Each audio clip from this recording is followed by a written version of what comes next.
The Industrial Revolution was a major change in how goods were made, happening between the late 1700s and early 1800s. Before, most work was done at home.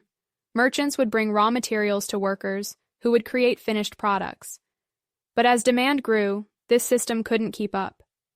Workers moved into factories where machines helped speed up production. This change didn't happen in a vacuum. Before the Industrial Revolution, England experienced a demographic boom.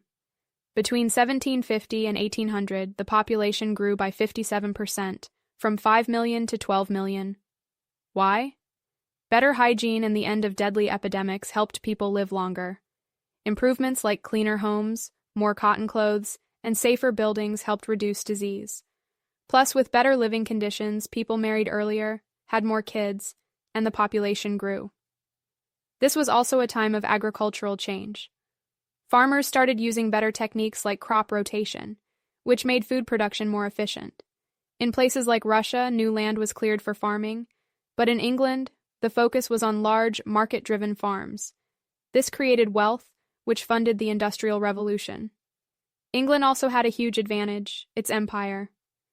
By the 1700s, England controlled large parts of the world, including Canada, India, and North America, which gave it access to raw materials and markets.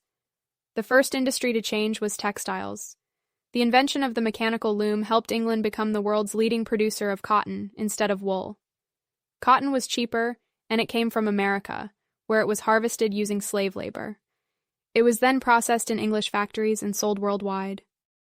With machines in factories, industries like mining, metalworking, and steel production grew too. Coal was in high demand to fuel blast furnaces and build steel for machines, and England had plenty of it. But the Industrial Revolution also created problems. People moved to cities for work, but often lived in poor, overcrowded areas. There were no laws to protect workers from accidents or illness, and child labor was common. Those who couldn't find work often ended up in workhouses, where they got shelter but had to work in exchange. So while the Industrial Revolution brought innovation, it also created major social issues that needed fixing.